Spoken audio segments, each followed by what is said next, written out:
Salut et bienvenue dans cette nouvelle vidéo. Aujourd'hui, je vous propose de découvrir ensemble comment mettre en place un système d'affichage à la Airbnb. Donc le principe est assez simple, on va avoir une liste à gauche et une carte permettant de géolocaliser les différents biens à droite. Automatiquement, lorsque l'on passe sur un bien, le marqueur qui correspond se met en surimpression et on a là aussi la possibilité de cliquer sur un des marqueurs pour afficher une petite description. La particularité de cette vidéo, c'est qu'on ne se reposera pas sur l'utilisation de Google Maps, mais on se reposera sur l'utilisation de la librairie Leaflet et pour la carte, on utilisera OpenStreetMap, mais on verra qu'on peut changer si besoin. Donc l'idée, c'est justement d'être un petit peu plus indépendant à ce niveau-là. Donc commençons par parler un petit peu de la structure HTML. Donc l'idée c'est de concevoir simplement une petite liste. Donc j'ai pris ici 30 éléments qui vont être affichés les uns sous les autres et j'ai généré des latitudes et des longitudes aléatoirement parce que je n'ai pas forcément de base de données sous la main, mais vous pourriez le récupérer depuis votre base de données justement. Donc chacun de ces éléments va avoir un attribut data-lat pour la latitude, data-lng qui contiendra la longitude et data-price pour le prix du bien, prix qui sera ensuite affiché dans les différents marqueurs. Donc j'ai utilisé ici PHP ainsi que la librairie Faker, mais vous pouvez adapter, générer ça comme vous le souhaitez. Donc par défaut, ma liste ressemble à ça. Donc d'abord, on va mettre en place un petit peu le CSS pour mettre à droite notre carte et à gauche le listing. Et on utilisera le système de display grid vu qu'on est maintenant en 2018. Alors j'ai ici un container et ensuite une div qui a la classe list. Donc l'idée c'est de mettre ce container en display grid, d'avoir à gauche la liste et à droite la carte. Donc je vais créer un autre élément qui va s'appeler map et je vais lui donner un ID pour pouvoir ensuite le cibler en JavaScript. Donc je lui donnerai l'ID map. Ensuite, au niveau de mon CSS, je vais décomposer ça. J'ai déjà quelques styles de base, juste pour que les items aient un petit peu de typographie. Mais en dehors de ça, vous voyez, j'ai très peu de CSS. Donc on va commencer par styliser justement le container pour séparer les choses. Donc on va utiliser le display grid, et on va avoir deux colonnes. Donc on fera un grid-template-columns, une première colonne qui fera 7 fractions, et une seconde qui fera 4 fractions. Après, vous pouvez adapter suivant un petit peu la place que vous voulez donner à votre carte. Mais d'après mes tests, ça donne un bon résultat. Ensuite, je veux ici avoir 3 éléments par colonne. Donc pour l'élément liste qui contient l'ensemble des items, je vais aussi utiliser un display grid. Donc on va dire pour l'élément liste, et je vais répéter, on va en mettre une fraction 3 fois. Comme ça, on aura 3 colonnes avec nos différents items. Je me dis en revanche que ça pourrait être intéressant peut-être d'avoir un petit gap entre les différents éléments. Donc on va faire un petit grid-column-gap et on mettra un petit gap de 30 pixels. Histoire aussi que ce soit espacé sur les côtés, je vais rajouter un padding à cet élément de 30 pixels. Voilà, c'est juste pour que ça ait une apparence un petit peu plus sympa. Maintenant, à droite, je vais avoir ma carte. Alors cette carte, pour l'instant, je vais simplement lui donner un background color pour pouvoir l'identifier plus facilement. Par défaut, cet élément ne va pas forcément prendre une bonne disposition. Le problème que l'on va avoir, c'est que, à cause du display grid, cet élément va s'étendre jusqu'en bas. Nous, ce que l'on veut, c'est avoir plutôt un élément qui va être fixé lorsque l'on commence à scroller. Donc on pourrait faire ça avec du JavaScript, mais on n'est pas obligé de s'embêter. On peut simplement utiliser le nouveau système de positionnement sticky, qui va permettre justement de rendre cet élément collant. Et on va lui dire, je veux que tu le cales en haut, et après tu te cales à droite et à gauche par rapport au contenu parent. Ce qui fait que, ici vous voyez, j'ai ça, et lorsque je vais scroller, c'est censé coller. Ça ne le fait pas parce que mon élément a toujours la hauteur qui est égale à la taille de la grille. Donc je vais fixer la hauteur de cet élément à une fois la taille de l'écran. Donc j'utilise les nouvelles unités, les VH, et comme ça, ça fera 100% de la hauteur de la fenêtre. Et là, on a bien notre élément sticky, comme vous le voyez. Donc il n'y a plus maintenant qu'à injecter le code de la carte. Alors si vous vous demandez peut-être, c'est pas forcément tip-top en responsive, et vous avez raison. Si je passe sur une disposition un petit peu plus petite, on voit que ça donne un peu n'importe quoi. Ce que vous pouvez faire, c'est vous dire que toute cette partie-là, c'est plus pertinente de la mettre sur un écran qui est suffisamment grand. Donc dans ce cas-là, on mettra un Media Only Screen et on lui dira que la taille de l'écran doit être au minimum de 1100 pixels par exemple. Et on englobe toutes ces règles-là dans notre responsive. Comme ça, au moins, on n'a pas de problème à ce niveau-là. Et dans les petits écrans, on a la disposition classique, comme vous le voyez. Et on aura en dessous la carte qui fera une fois la taille de l'écran. Si on le souhaite, dans ce cas-là, il faudra peut-être pour la carte mettre dans tous les cas une hauteur de 100 VH. Mais comme ça, on a cette disposition-là. Hop. Et dans le cas où on est sur un plus grand écran, ben ça se place comme un Airbnb, donc c'est plutôt sympa. Une autre solution consisterait tout simplement à cacher la carte si jamais on est sur mobile, parce que ce n'est pas pertinent. Après, à vous de voir, on ne va pas trop se formaliser dessus. Donc à partir de maintenant, on va pouvoir écrire notre JavaScript. Donc notre premier objectif, c'est simplement d'afficher pour le moment une carte ici à droite. Donc je vais enlever mon petit texte et je vais aller charger du JavaScript. Donc ce JavaScript, on va le charger en bas de notre page pour ne pas bloquer le chargement et on va l'appeler app.js. Je vais charger ce fichier-là, donc je vais créer un nouveau fichier que je vais appeler app.js et à l'intérieur, je souhaite charger ma petite carte. Donc plutôt que d'utiliser l'API de Google Maps, on va utiliser Leaflet. Alors si vous ne l'avez jamais utilisé, c'est une librairie qui fait abstraction en fait du type de carte que vous souhaitez utiliser. L'avantage, c'est que vous pouvez utiliser plusieurs services et plusieurs fournisseurs de cartes derrière. Donc si vous ne l'avez jamais utilisé, vous allez dans la partie Tutorials et vous avez un petit guide qui vous explique la base. Alors c'est pas très compliqué. On doit d'abord commencer par charger le CSS. Donc vous pouvez le charger depuis le CDN comme ils le font, ou ce que vous pouvez faire, c'est l'intégrer à votre CSS existant. Alors, attention par contre, il faudra faire attention à l'URL du petit marqueur qui sert à afficher cette petite icône-là. En dehors de ça, normalement, je ne crois pas qu'il y ait de ressources externes. Ensuite, une fois que vous avez chargé ce CSS-là, il faut charger aussi le JavaScript qui va nous servir à Leaflet. Donc moi, je vais le charger avant mon JavaScript. Une fois que c'est chargé, on a besoin d'une div qui a un ID particulier. On a besoin de lui donner une hauteur, donc ça, on l'a déjà fait. Et ensuite, on a juste à mettre ce code-là. Donc dans mon app.js, je mets directement le code, je ne m'embête pas, et j'adapte. Ici, il faut créer une map, donc c'est cette ligne au-dessus. Et cette map, comme on le voit, il le charge dans l'élément qui a l'ID map_id. Moi, je vais le charger dans l'élément qui a l'ID map plus simplement. Et je vais utiliser de l'ES6, donc on va utiliser la variable, enfin le mot-clé let au lieu de var. Donc comme ça, on crée une carte. Ici, il donne une latitude et une longitude, un niveau de zoom, et ensuite il crée un tile layer. Un tile layer, en fait, c'est un damier, et il indique ici comment charger les différentes cartes. Donc dans ce cas-là, il n'utilise pas OpenStreetMap, mais il utilise Mapbox. Donc Mapbox, c'est un service qui est un petit peu comme Google Maps, qui est un service payant. Alors, vous avez un niveau gratuit qui vous donne quand même pas mal d'affichage, mais c'est un produit qui gère des cartes. Si vous souhaitez utiliser OpenStreetMap, vous pouvez le faire. Donc j'ai cherché un petit peu, c'est un peu la galère, mais vous tombez sur le wiki et vous avez ce lien-là en fait pour charger les maps. Donc c'est juste ce lien-là que vous devez utiliser. Voilà, donc on va remplacer l'API de Mapbox par OpenStreetMap français. Petite particularité, si vous allez dans OpenStreetMap, on vous explique un petit peu comment ça se gère au niveau des droits d'auteur. Vu que vous utilisez un produit open source, on vous demande de mettre une mention particulière. Donc il nous donne un petit exemple, on fait OpenStreetMap et ensuite on doit faire un point vers, je crois, cette URL là. Voilà, donc nous on va lui dire, on met le copyright, ensuite on met le lien vers OpenStreetMap. Et ensuite, c'est tout. Mais vous pouvez mettre après d'autres informations. Et on enlève la partie Mapbox, vu qu'on ne souhaite pas ici utiliser Mapbox, mais on utilise vraiment OpenStreetMap de base. Et dans ce cas-là, on n'a ni besoin de l'ID, ni besoin de l'Access Token. À partir de là, normalement, on devrait voir notre carte s'afficher à droite. Et on voit qu'on a notre carte centrée par défaut sur Londres. Bon, c'est du OpenStreetMap. Si vous êtes un petit peu habitué à Google Maps et que vous ne l'avez jamais utilisé, par défaut, le damier que l'on utilise ici, c'est un damier qui est assez surchargé parce qu'il y a toutes les informations. Mais vous allez pouvoir ensuite changer de damier et en utiliser un autre. C'est l'avantage aussi de cette librairie Leaflet. Par exemple, je suis tombé sur cette taille-là. Donc vous les avez sur le Wikipédia. Normalement, vous cherchez OpenStreetMap Tiles.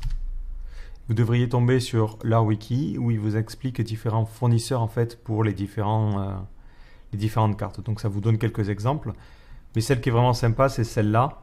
En watercolor, ça peut donner un effet sympa. Bon, le principal inconvénient, c'est qu'on n'a pas le nom des cartes, le nom des rues. Mais si vous souhaitez l'utiliser, c'est relativement simple. Il suffit de charger un JavaScript avant le vôtre. Donc, par exemple, ici, hop, on rechargerait un JavaScript supplémentaire, ou on pourrait l'inclure dans notre JavaScript. Mais il faut faire attention, il faut le mettre hop, après la partie chargement de leaflet, parce que sinon il ne sait pas qu'il doit greffer dans la partie. Hop, si on regarde ici, il va injecter une nouvelle classe, si vous voulez, dans l'objet L. Donc si l'objet L n'est pas chargé au préalable, ça ne va pas fonctionner. Une fois que vous avez ça, vous pouvez, au niveau de votre app.js, prendre votre carte. D'ailleurs, on va la renommer la variable map, ça sera plus simple. Et faire un map.add layer. Et on rajoute un new l.stamen tile layer. Et on lui dit le type à utiliser. Le type que j'aimais bien, c'était watercolor. Et après, on a différentes options. Et on peut par exemple lui passer l'option detect retina à true. Comme ça peut permettre de changer la couleur. Et on devrait avoir le changement. La seule chose que l'on peut faire, c'est commenter peut-être le tile layer que l'on utilisait, vu qu'on souhaite utiliser un autre layer, un autre calque, par rapport à précédemment. Et vous voyez, ça donne quelque chose qui ressemble à ça. Donc ça peut donner un effet stylé, bon, ça peut être intéressant. Dans le cas de Mapbox, si vous souhaitez l'utiliser, il vous faut commencer par créer un compte. Et une fois que vous allez créer un compte, vous allez obtenir une clé d'API. Et cette clé, vous pourrez ensuite l'utiliser. Donc si on reprend l'exemple de Leaflet ici, hop, on peut se dire je vais utiliser plutôt l'API de Mapbox. Alors c'était à cet endroit-là. Moi je tenais vraiment à vous montrer en fait les différents types de cartes, comme ça vous êtes au courant de tout et vous faites votre choix en toute connaissance de cause. Et comme je vous l'ai dit, il faut mettre dans ce cas-là le access token que vous allez obtenir depuis l'API. Et moi, c'est celui-là. Et vous devez aussi lui passer le paramètre ID. Donc l'ID, en fait, c'est le type de carte que vous souhaitez utiliser. Et vu qu'on veut simplement afficher les rues, on fera mapbox.streets.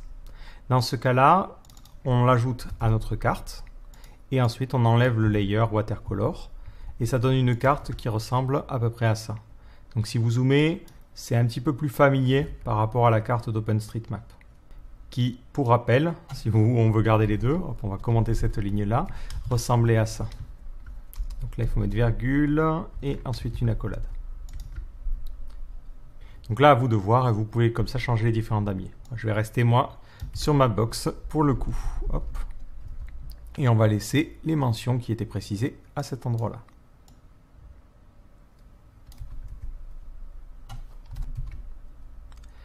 Donc maintenant que l'on a notre carte, ce que l'on a envie de faire, c'est d'afficher justement les différents marqueurs qui vont permettre d'afficher les prix des différentes boulangeries.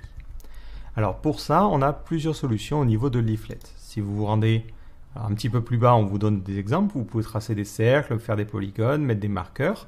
Vous avez la possibilité, lorsque l'on clique sur des marqueurs, de gérer des petits tooltips comme ça. Donc dès qu'on clique, il s'affiche et il se masque. Et on a différents effets.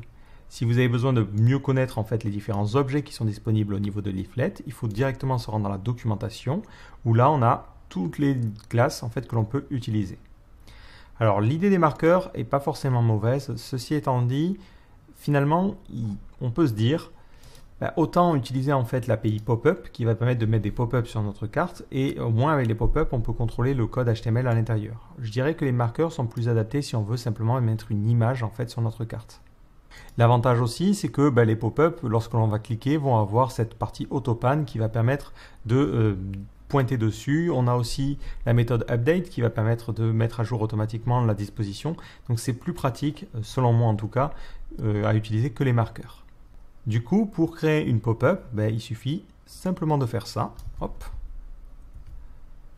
Donc on fait un L.popup, on lui définit la latitude et la longitude, donc c'est un objet de type lat.lng où on peut utiliser un simple tableau, donc nous on va utiliser le point central de la carte. On définit un contenu et on peut lui dire je veux que tu l'ouvres sur cette carte là et automatiquement notre petite pop-up s'affichera sur la carte. Alors si vous cliquez ailleurs ou si vous faites échappe, automatiquement elle disparaît. Si vous voulez qu'il reste fixe et qu'il ne change jamais, on voit qu'on a tout un tas d'options. Par exemple, on peut enlever le close button, on peut enlever le auto close et on peut comme ça modifier le comportement. Donc c'est ça qu'il va falloir utiliser pour placer nos différents prix.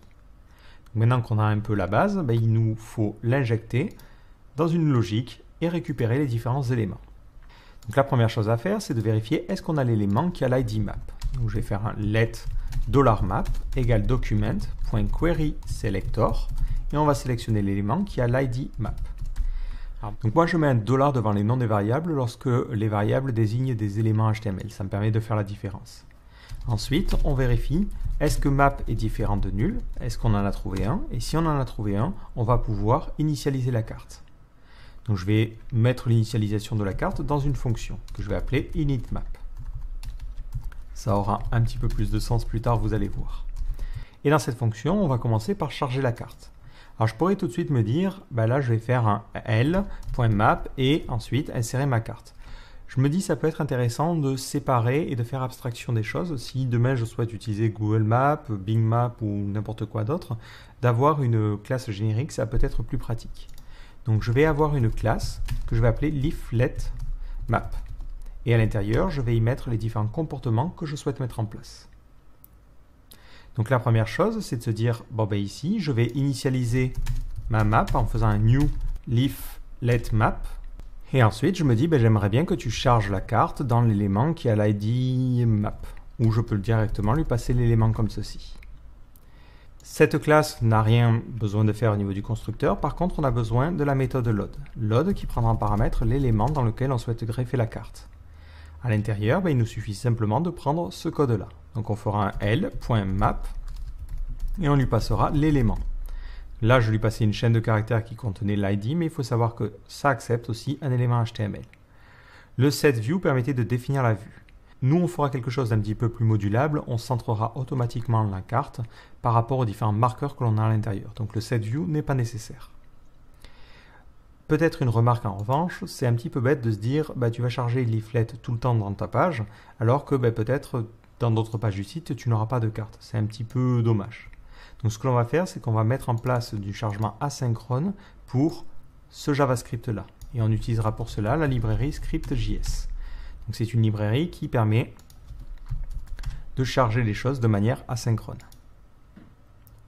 Donc on se rend sur leur GitHub. Hop. Et on va aller prendre leur fichier de distribution. Donc c'est le fichier minifié. Pour séparer le code des librairies de mon code à moi, je vais créer un nouveau fichier JavaScript que je vais appeler vendor.js. Si vous utilisez un outil tel que Webpack ou autre, évidemment, vous pouvez l'importer avec les nouvelles méthodologies d'import de modules. Mais là, je ne veux pas trop complexifier le code. Donc, je vais retirer la partie stamen et je vais charger avant mon app.js le vendor.js. Maintenant qu'il est chargé, dans mon app.js, je peux lui dire, ben là, je veux que tu charges d'abord le JavaScript de Leaflet avant d'aller plus loin. Donc je peux lui dire, tu vas charger script, je veux que tu charges ce JavaScript et seulement une fois que ce JavaScript est chargé, tu peux lancer le reste de l'exécution. Le reste de l'exécution consistera tout simplement à initialiser map. Vu que j'aurai besoin de cette carte plus tard, je vais dans le constructeur de cet objet-là lui dire, je veux que tu crées une instance de map qui sera vide. Donc par défaut, voilà, tu auras une propriété map qui sera nulle. À l'intérieur, je peux faire un vis.map égale l.map de l'élément. Comme ça, je conserve l'instance de la carte leaflet. Petit problème, vis ne fera pas référence à notre classe parce qu'ici on utilise une fonction. Donc je vais plutôt utiliser une fonction fléchée pour garder le contexte de vis. Vis fera toujours référence à notre objet. Une fois que l'on a chargé la carte, il faut rajouter notre layer. Donc moi, je l'ajoute très simplement comme ceci. Donc on fait l.tileLayer, je charge mon layer mapbox, donc j'affiche les informations, je lui donne un zoom maximal, bon, vous pouvez le laisser mais vous pouvez aussi l'enlever, ça n'a pas trop d'importance. Je lui donne l'ID, l'access token et je l'ajoute à ma carte. Donc c'est vis.map. Voilà, comme ça, ce chargement se fait. Le problème c'est que le reste de l'exécution du script ne doit se faire que lorsque le chargement de la carte a fini. Donc je vais utiliser les nouvelles fonctionnalités de JavaScript et on va mettre ça en asynchrone. Donc on va dire que cette fonction fonctionne de manière asynchrone. Du coup, elle doit retourner une nouvelle promesse qui prendra deux paramètres. Le resolve, donc c'est la fonction à exécuter lorsque tout s'est bien passé, et le reject, c'est la fonction à exécuter lorsqu'il y a eu une erreur. Je mets tout le code que j'avais écrit à l'intérieur de cette promesse-là et je vais lui dire à la fin ici, on a bien le chargement qui a été correctement fait et tu resolve. Ça veut dire que tout s'est bien passé. L'avantage, c'est que maintenant, je peux lui dire ici que cette fonction initMap est une fonction qui est asynchrone. Et plutôt que de m'embêter, j'ai juste à mettre ici un await. J'attends que le chargement de la carte se fait et à la suite de l'exécution de ce script-là, je sais que ma carte sera chargée et que je pourrai lancer le reste. Donc c'est plus pratique à utiliser. Donc maintenant que l'on a fait ça, on va avoir besoin d'afficher les différents marqueurs. Donc ça veut dire qu'au niveau de ma méthode, je vais avoir besoin d'une méthode addMarker par exemple. Alors de quoi je vais avoir besoin? Je me dis je vais avoir besoin de la latitude, de la longitude et le texte affiché dans le marqueur, globalement le prix. Donc il me faut parcourir l'ensemble des éléments ici. Donc ces éléments, je leur ai donné une classe js-marqueur. J'aime bien préfixer mes classes CSS par du JS pour spécifier, attention, ça c'est une classe qui est utilisée par le JavaScript. Si un intégrateur passe derrière, ne modifie pas cette classe-là, tu vas casser mon script. Donc je vais créer un tableau depuis l'ensemble de ces éléments-là. Et attention, si jamais vous ciblez des navigateurs qui ne supporteraient pas le hrefrom, vous pouvez aller sur MDN et récupérer le polyfill pour cette fonctionnalité-là. Donc moi je vais descendre un petit peu. Hop. On prend le gros polyfill et on va aller le mettre dans le fichier vendor, donc qui est notre fichier de librairie. Comme ça on n'a pas à se soucier des problèmes de compatibilité, on sait que tout le monde aura cette super méthode. Donc maintenant que j'ai converti ça sous forme de tableau, je peux utiliser la méthode forEach et je récupérerai chacun des éléments, donc les items. Pour ces items-là, je vais lui demander de créer un nouveau marqueur. Donc je vais faire un map, qui est notre instance de la classe au-dessus, .addMarker, et je lui donne la latitude, donc ce sera item.dataset.lat, ça permet de récupérer l'attribut data-lat. Je récupère la longitude, et ensuite le texte. Donc ça sera item.dataset.price et je vais afficher le symbole euro juste après. Donc là, j'ai rajouté mes différents marqueurs.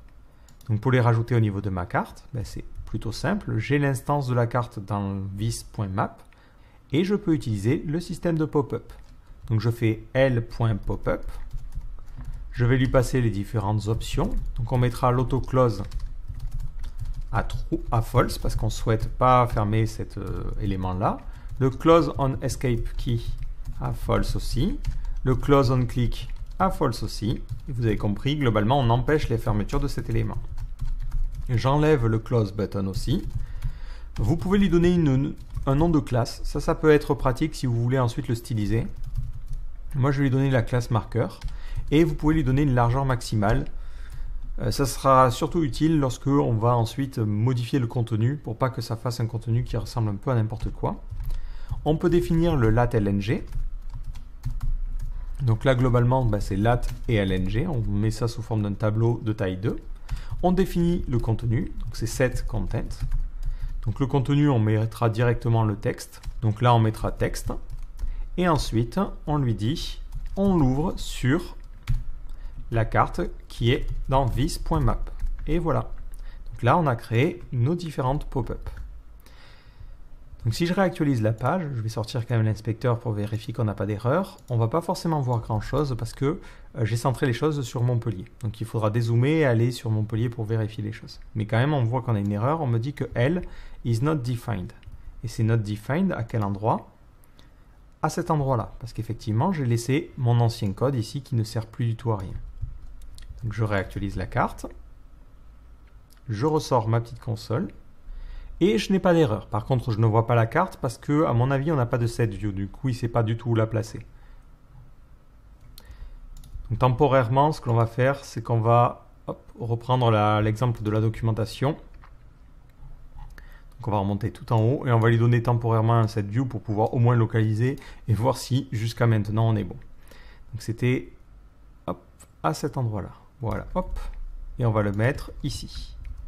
Je reviens sur ma page et on voit bien nos différents marqueurs qui sont affichés par ici. Donc ça fonctionne plutôt bien. Bon, le style des marqueurs est un petit peu grossier, mais au moins on a déjà ce résultat-là. Nous, ce que j'avais dit, c'est que j'aimerais bien que ça zoome et que ça centre automatiquement, qu'on n'ait pas besoin justement de faire le set view. Donc pour le coup, ça ressemble vraiment aux autres API. Alors c'est un petit peu chiant, à chaque fois il faut remonter. Globalement, vous avez le lat-lng bounds qui permet de créer en fait une sorte de zone qui ensuite pourra être utilisée par la carte. Donc on voit qu'on a ici le feed bounce et on peut lui passer différents bounce, donc différents endroits. Donc ce qui est intéressant, c'est que nous, ici, on va pouvoir créer des points. Donc on va faire un let point égale, on crée le point lat et lng. Ensuite, je peux utiliser ce point plus tard. Mais l'avantage, c'est qu'au niveau de ma carte, je peux lui dire, je vais créer un nouveau tableau de bounce. Ensuite, au fur et à mesure qu'on crée des points, ici, je les push. Donc je fais vis.bounce.push et je rajoute ce nouveau point. Une fois que tout ça c'est fini, je vais peut-être avoir une nouvelle méthode qui va s'appeler center. Donc cette méthode centrera la carte. Donc ça fera vis.map.fitBounce et on lui passe en paramètre les différents points que l'on a rentrés. Ce qui fait qu'une fois que l'on a rajouté nos différents marqueurs à cet endroit-là, on peut lui dire je veux que tu prennes la carte et que tu la centres convenablement. Si maintenant je reviens sur ma page et que je réactualise, je vois que la carte s'affiche convenablement avec tous les marqueurs qui sont inclus à l'intérieur. Voilà, donc ça peut être intéressant pour notre disposition. En revanche, on a peut-être un petit défaut, c'est que la carte ne se met plus à suivre en fait notre scroll. D'après mes souvenirs, c'est qu'au niveau du point map, il rajoute une position relative. Donc nous, on va forcer le position sticky. Comme ça permet d'avoir vraiment notre carte qui est collée. Donc là, on a nos différents marqueurs, ça fonctionne convenablement. Petit détail que l'on veut mettre en place, c'est lorsque l'on passe sur un élément, on aimerait bien que l'élément qui corresponde s'affiche en surbrillance. Donc il va falloir détecter quand est-ce qu'on passe sur un de nos éléments et changer la classe qui est utilisée. Donc au niveau de ma boucle ici, je vais faire un item.addEventListener et écouter lorsque l'on passe dessus. Lorsque l'on passe dessus, on va lancer une fonction. Cette fonction va avoir besoin de dire au marqueur, il faut que tu t'actives. Alors je me dis, pareil, ça pourrait être intéressant de faire une abstraction du marqueur et de créer une classe pour représenter les marqueurs. Classe qui sera plus facile à manipuler que les marqueurs peut-être de leaflet. Donc je vais créer une classe leaflet marqueur. Cette classe, elle va avoir au niveau de son constructeur différentes choses. Donc de quoi on avait besoin au moment d'ajouter les marqueurs? On avait besoin du point, du texte et de la map. Donc je vais faire la même chose. Donc je vais avoir au niveau du constructeur le point, le texte et la map. Je ne suis pas sûr de l'ordre des paramètres, mais ça n'a pas trop d'importance. Et je vais du coup déporter ce code ici à cet endroit-là. Bon, c'est pas bien compliqué. Et maintenant, je peux faire ici, je veux que tu crées un marqueur qui sera un new leaf let marqueur. Je te passe en paramètre le point, le texte et la carte. Ce marqueur, je peux d'ailleurs ensuite le retourner. Comme ça, au niveau de mon itération, je peux récupérer le marqueur. Lorsque l'on passe sur un élément, je peux lui dire il faut que tu actives. Et cette méthode, je vais l'appeler setActive. L'avantage, c'est que j'ai juste à créer cette classe-là. Donc ça sera la classe setActive. Et ce que je vais avoir besoin de faire, moi je me dis que ce qui serait plutôt pratique en fait, c'est de changer la classe de mon élément et de rajouter la classe isActive. Donc si on regarde dans la documentation, hop, il faut remonter dans la partie map, on va dans la partie pop-up, on cherche les différentes méthodes et on voit qu'on a une méthode getContent qui permet de récupérer le contenu et getElement qui permet de récupérer l'élément. Moi c'est plutôt ça qui m'intéresse. Et du coup, j'ai besoin de récupérer la pop-up. Ça veut dire qu'il faut que je la sauvegarde dès le constructeur. vis.popup égale cet élément-là. Et là, je ferai un vis.popup.getElement. Et une fois que j'ai cet élément-là, j'utilise le truc classique. Je fais un class list.add et je rajoute la classe is-active. Ce que je vais faire au niveau de mon CSS, c'est que je vais mettre un fond précis pour cette classe-là. Donc on va lui dire, lorsqu'on a un marqueur qui est la classe isActive, on va lui donner un background color rouge pour bien le détecter. Et on va le mettre en important, quoique ça devrait suffire comme ça. Comme ça, dès qu'on passe sur un élément, normalement on devrait le voir s'activer. On ne voit plus du tout la carte, donc on va sortir notre console et j'ai une petite erreur au niveau de leaflet. Ici j'ai fait un vis.map alors que c'est map la variable. Je pense que ça vient de là. Voilà, donc là je passe sur un élément et on voit bien que les éléments apparaissent en rouge un petit peu bizarre. Si on veut changer en fait le style des marqueurs, il faut voir que leaflet rajoute plusieurs niveaux. On a d'abord le leaflet pop-up, c'est ce leaflet pop-up qui acquiert en fait le marqueur. On voit que par défaut, il y a un margin bottom qui permet de gérer le petit pic en bas. Et du coup, le fond blanc ne vient pas en fait de cet élément-là, mais il vient du wrapper. C'est le wrapper qui a ce background blanc. Donc globalement, si on veut changer la couleur, il faudrait lui dire ici, je veux que tu stylises cette classe-là. Et c'est du coup cette classe-là qui aura la couleur rouge. Par contre, lorsque l'on sort du survol ou qu'on survole un autre élément, il faut retirer cette classe active. Ce qui veut dire ici que je vais faire set unactive. C'est pas terrible comme classe, mais c'est pas grave. Hop. Ou plutôt unset active. Je pense que c'est plus logique. Et on retire en fait la classe. À chaque fois que je passe sur un élément et que je l'active, je vais peut-être créer une variable que je vais appeler overMarker, qui permet de savoir le marqueur sur lequel on est. Et lorsque l'on fait un marqueur comme active, je le sauvegarde dans cette variable. Ce qui fait qu'avant de rendre un marqueur active, je peux vérifier est-ce que overMarker est différent de nul. Et si effectivement il est différent de nul, il faut que je prenne le marqueur précédent et que je lui dise il faut que tu unset le active. Comme ça, lorsque je survole un élément, automatiquement le précédent change de couleur. Donc comme je vous l'ai dit, les marqueurs, je ne suis pas forcément fan du style par défaut. Donc on va faire quelques petites améliorations. Donc déjà, on voit que hop, la marge en bas est un petit peu violente. Donc ils mettent une marge en bas de 20 pixels. Moi, je vais mettre une marge en bas de 16 pixels parce que j'ai l'intention d'avoir une flèche qui est un petit peu plus petite. Donc je peux styliser tous les leaflet pop-up qui ont la classe marqueur. Leaflet-pop-up. Donc on va mettre un margin bot de 16 pixels.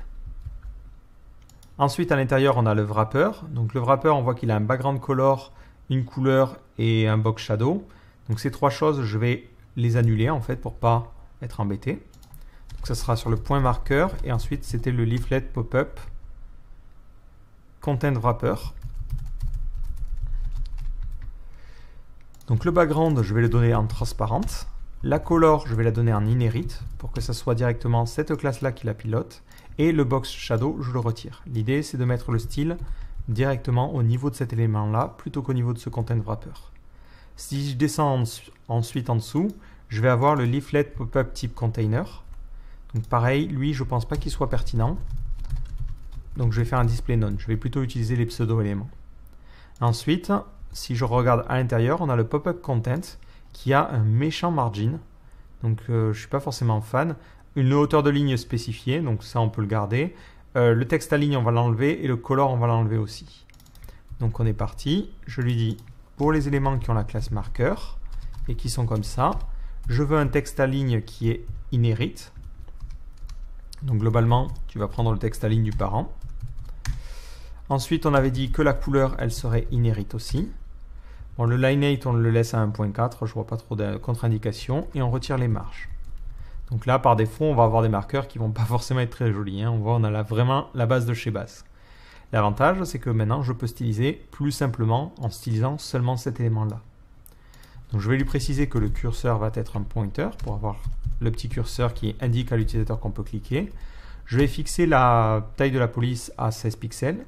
Je vais mettre un font weight bold, un petit peu de padding pour espacer les choses. Donc là, l'avantage, c'est que je le contrôle un petit peu mieux. On va centrer le texte et on va mettre un box shadow. Pour le coup, on aurait pu laisser un peu leur valeur, mais on va mettre un box shadow avec un RGBA à 30%. Voilà, c'est un box shadow pas trop foncé. Et le margin bottom, on avait dit 16 pixels parce qu'on a l'intention de mettre notre petit curseur. Donc si je réactualise, hop, ça donne des marqueurs qui ressemblent à ça. Il faut changer juste le background color pour mettre du blanc. Et peut-être ici, changer le texte à ligne pour du inherit aussi, parce que je crois que par défaut, il l'écrase aussi. Et c'est pour ça que malgré le texte à ligne center, on l'a à gauche. Et nos marqueurs, là, commencent à avoir un petit peu plus de tronche. Pour le petit indicateur en bas, on fera cette classe-là et on utilisera les pseudo-éléments. After. Donc on mettra un content vide, un position absolute, on le mettra à 100% de la hauteur pour le placer en dehors de notre élément, on le décalera à 50% par rapport à la gauche et on lui donnera une largeur et une hauteur de 0, histoire ensuite de pouvoir faire un triangle en CSS. Donc on fait un bordure left de 8 pixels en transparent, on fait la même chose pour la bordure à droite Et ensuite, on met une bordure top qui, elle, fera 8 pixels, mais qui sera blanche. Et ça va donner notre petit triangle. Et on décale notre petit curseur de 8 pixels sur la gauche, avec un margin left négatif. Si maintenant je réactualise, ça me donne ces petits curseurs. L'avantage, c'est que lorsque l'on est actif, donc on avait mis ici, on peut changer le background color pour une couleur un petit peu plus sympa. Moi, j'avais mis ce bleu-là. Et on peut aussi en profiter pour changer la couleur qui sera, pour le coup, inhérite par les enfants. Et si on change la couleur de ce fond-là, il faut penser aussi à le changer pour notre pseudo-élément. Donc c'était le 2 after. Et on change juste le border bottom color. Et on met le même bleu. Pour que l'élément apparaisse au-dessus des autres, on peut aussi en profiter pour changer le z-index et mettre un z-index assez gros. 300, par expérience, ça permet de faire passer l'élément au-dessus. Et là, hop, ça fonctionne quasiment bien, si ce n'est que le border bottom color n'a pas l'air de fonctionner, parce que c'est un border top color à la place. Autant pour moi.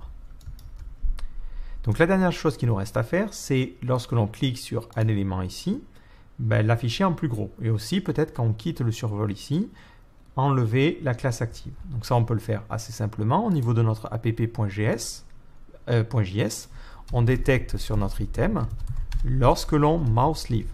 Lorsque l'on mouse leave, on va lancer une fonction qui prendra le marqueur actif. Donc d'abord, on vérifie est-ce que effectivement le marqueur existe. Donc if offer marker est différent de nul. Mais dans ce cas-là, je ferai un over marker et je le unset active.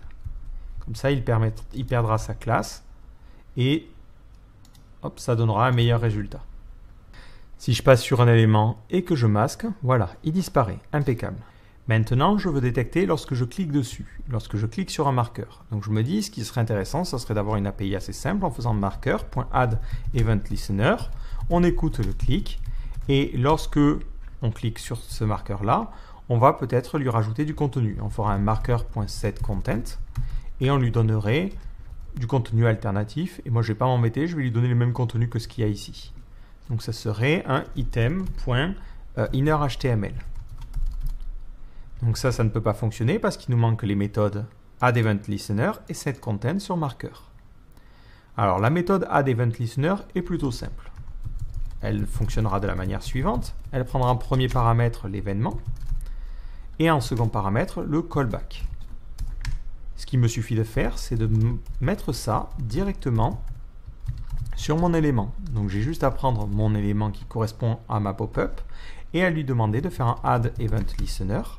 Je lui passe en paramètre l'événement et le callback. Alors par défaut, ça serait idéal. Mais si on regarde dans notre console, dès qu'on va réactualiser, on va avoir un problème. Il va me dire que getElement is undefined. Le problème, c'est que lorsqu'on en rajoute le marqueur ou la pop-up, ça se fait un petit peu de manière asynchrone et ça met un petit temps. Donc au moment où ce code est exécuté, getElement, pour le moment, il est vide parce que la carte n'a pas été chargée. Donc la solution, si on regarde dans la documentation de la partie pop-up, si on regarde les événements, on voit qu'il n'y a pas d'événement spécifique à la pop-up, mais on peut descendre, on a les événements spécifiques au layer et on a un événement add qui est exécuté after the layer is added to a map. Donc ça permet d'attendre justement que la pop-up ait été rajoutée. Donc ici on pourra faire un this.popup.addEventListener, on attend le add et lorsque l'élément a été rajouté, on pourra exécuter cette fonction-là. Par contre, attention, this, pour qu'il fasse bien référence à notre classe, on utilise la grosse fonction fléchée. Et là maintenant, si je réactualise ma page, on n'a plus d'erreur. Seconde méthode que l'on doit créer, c'est la setContent. Donc la méthode setContent, elle prendra en paramètre le texte à injecter au niveau de notre pop-up. Au niveau de la pop-up, on a une méthode setContent. Donc il nous suffit de faire un this.popup.setContent et je lui donne le texte. Ensuite, je vais faire un this.popup.update.